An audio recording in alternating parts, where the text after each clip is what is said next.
Ya, ya. Itu adalah pemaknaan la ilaha illallah. Khauf dan raja lebur di dalamnya. Ya. La ilaha, ilah itu bahasa Arab artinya tempat berharap, tempat menyembah. Ya, objek yang dituju.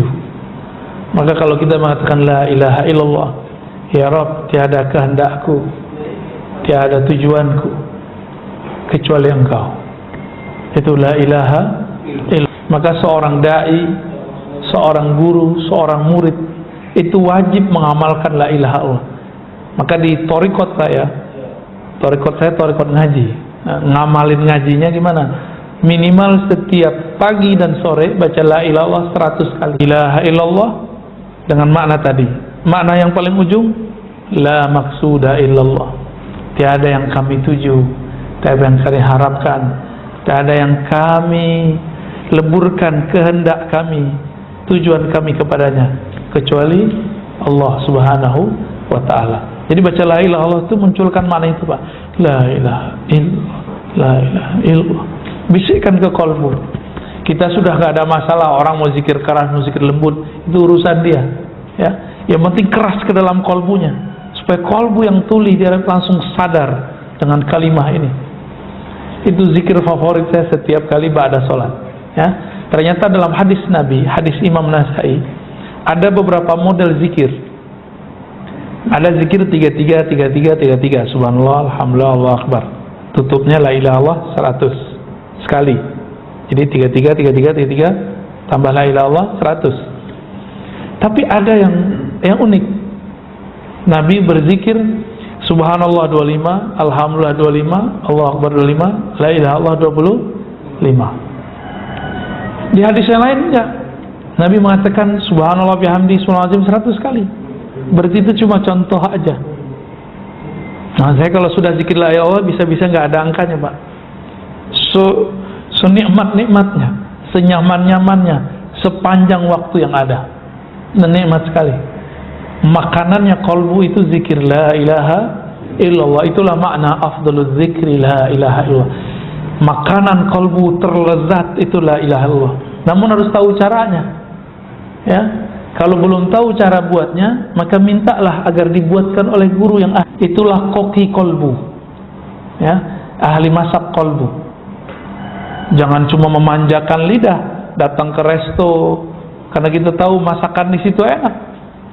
Ini franchise aja, beda tempat. Yang ini enak, yang ono gak enak. Kita manjakan badan ini, lidah ini cuma karena sesuai dengan kelezatan makanan di situ.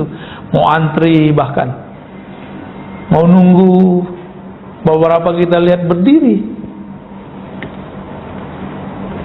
Kapan kita mau antri untuk kolbu? Kapan kita mau kemanapun si ahli kolbu datang, kita papas dia terus, kita pepet dia terus, kita ngaji terus. Maka ta'lim itu adalah cara mengolah la ilaha illallah. Ta'lim apa? Ta'lim qalb, ya. Maka saya supaya terjaga kalau lagi ngajar itu, Pak, biar nggak emosi, saya ceritakan malam tadi di Al-Badar, ya. Saya sengaja cari sandaran, Pak. Karena Nabi mengatakan jika engkau marah, duduklah. Jika masih marah, tidurlah. Nah, itulah rahasia Ustadz, marah-marah kalau lagi ceramah. Ya, ini juga rahasianya. Kenapa kita kalau khutbah dianjurkan pegang tongkat? Ya, biar ego emosinya bisa tersalurkan, nyandar di tongkat. Ya, itu luar biasa, Pak. Saya ngerasakan sendiri. Jadi kalau saya nggak pakai sandaran tuh, saya pegangan apa kek, yang penting ada yang saya pegang. Kalau enggak, wah, udah kayak panglima perang kita di atas podium. Di atas podium doang, ya. Ketemu polisi ciut. Di jalan ketemu polisi lalu lintas.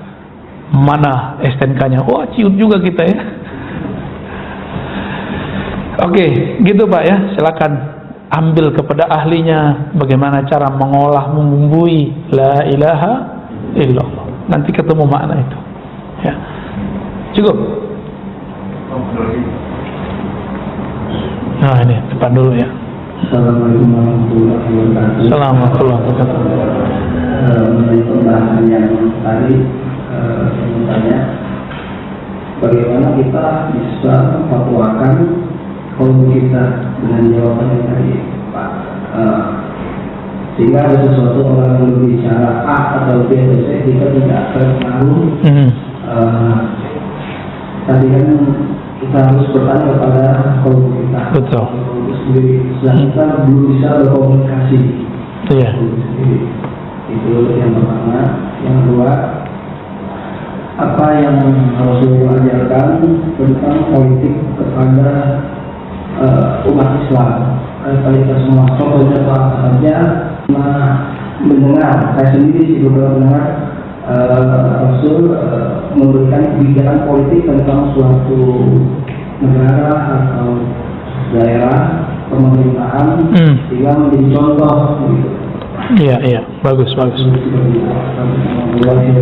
Assalamualaikum. Bagaimana cara berkomunikasi dengan kolbu? Ya harus tahu dulu namanya, Pak. Nama diri kita. Man arafa nafsahu faqad arafa rabbah. Siapa yang kenal dirinya, kenal Allah. Kolbu itu dia dapat sinyalnya dua. Satu ke akal.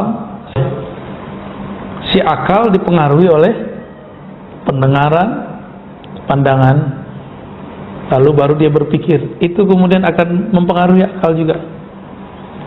Jadi kalau nggak penting-penting aman, baca yang di grup nggak usah dibaca lah Pak, kerajinan baca. Mending baca Quran, ya. Lalu gimana caranya? Tenangkan kolbunya dengan zikrullah, maka kolbu akan menunjuki jalan.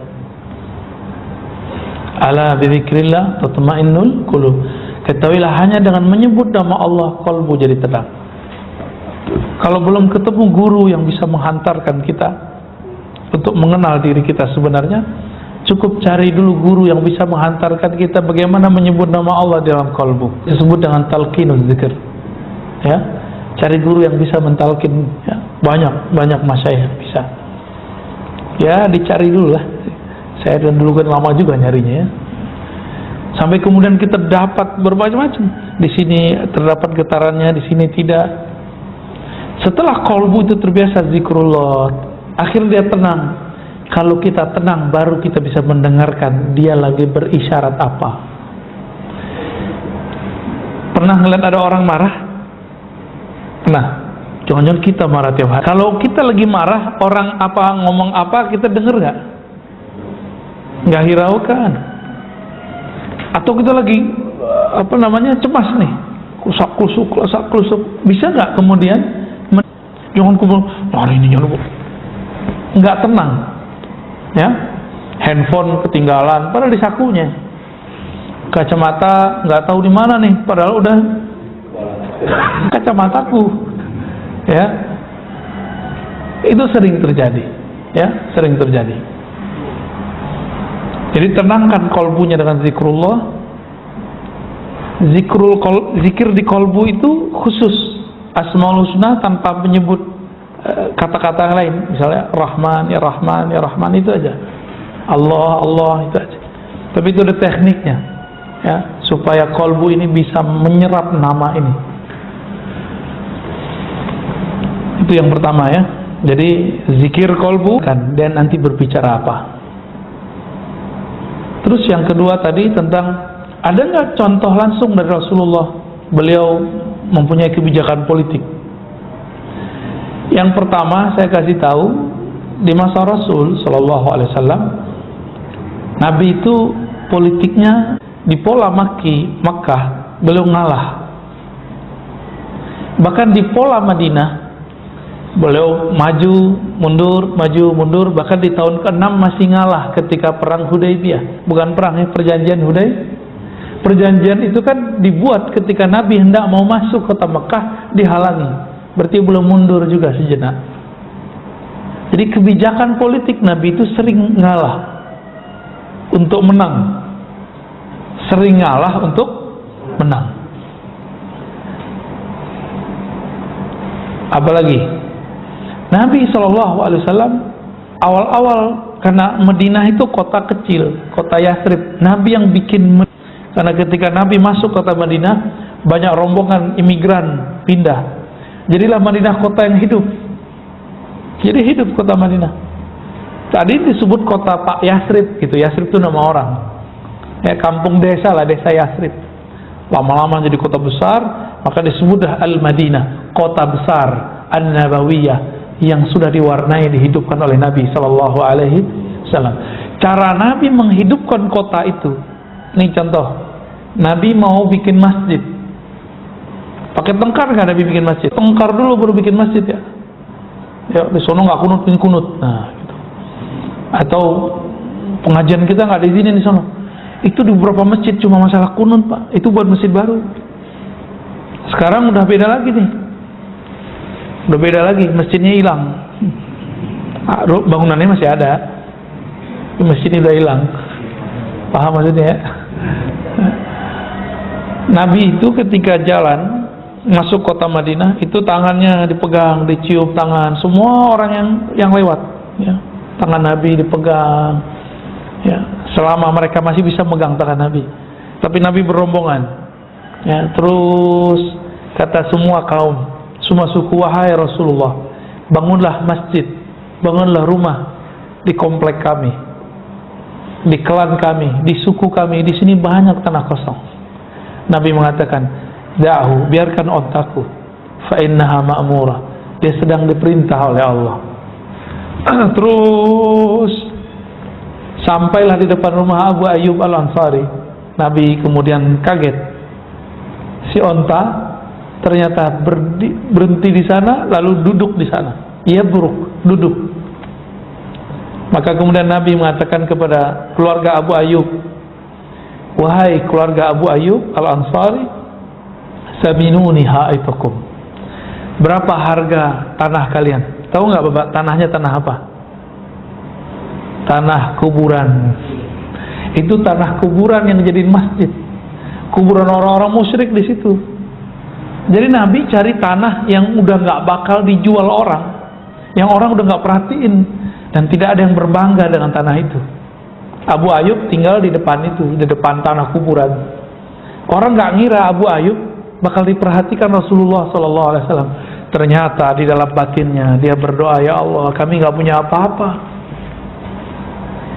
Tanah ini semoga bisa menjadi tempatnya Rasulullah SAW. Jeritan hatinya, munajat kolbunya didengar oleh Allah Sami'un Alim. Ya, berarti Nabi pendirian politiknya, keputusan hal terkecil pun itu pakai wahyu. Kita kan nggak dapat wahyu, Pak. Ada yang dapat wahyu, kecuali anaknya namanya Wahyu. Nabi kasih kisi-kisi. Falisalli rakaatain, berwudu yang bagus, sholat 2 rakaat, disebut sholat istikharah atau sholat hajat. Maka kita menyarankan kepada pemimpin di setiap masa, dimanapun dia, walaupun dia cuma memimpin keluarga sampai memimpin negara, sholat istikharah lah setiap hari untuk semua urusan kita, atau sholat hajat. Nabi SAW pernah membangun MOU politik dengan orang-orang Yahudi, tapi mereka berkhianat, membocorkan strategi Nabi. Andainya Yahudi tidak mengkhianati Rasulullah, mungkin sampai saat ini kita dibolehkan membuat MOU dengan mereka. Tapi di Nawaqidul Islam, ya, di syarah-syarah Nawaqidul Islamnya Muhammad Wahab, disyarah oleh ulama-ulama belakangan, ulama pengikut dia. Siapa yang bekerja sama dengan orang-orang musyrik, maka kufur. Ini ditolak oleh para ulama. Kenapa? Yang kerja sama Amerika siapa? Saudi kan? Maka fatwa itu ditentang oleh ulama-ulama mereka sendiri. Yang kerjasama, yang buka kerjasama hubungan bilateral dengan Israel siapa? Saudi, Pak. Berani ulama Saudi ngeluarin fatwa, masuk penjara dia. Mau bilang kepada antum, hati-hati ngambil fatwa dari Saudi, karena fatwanya sudah bias, terutama fatwa bidang politik, bidang-bidang muamalat. Mulai tadi bab demokrasi sampai ke bab kebijakan-kebijakan. Mana ada sekarang kita dengar ulama Saudi sudah ngeluarin fatwa haram bangun hubungan bilateral dengan Israel. Nggak ada, malah dia bilang boleh. Betul nggak? Imam Masjidil Haram loh, Salafi loh dia Pak. Tapi kayaknya banyak juga Salafi mengeluarkan dia. Berarti dia Salafinya sudah beda. Salafi Masjidil Haram, udah beda lagi dengan Salafi masjid sini. Ya, ada di sini Salafi Pak. Ya, tanya tuh, itu Imam ente gimana tuh ya? Baik, kira-kira itu sudah jam 6 kurang 10 ya.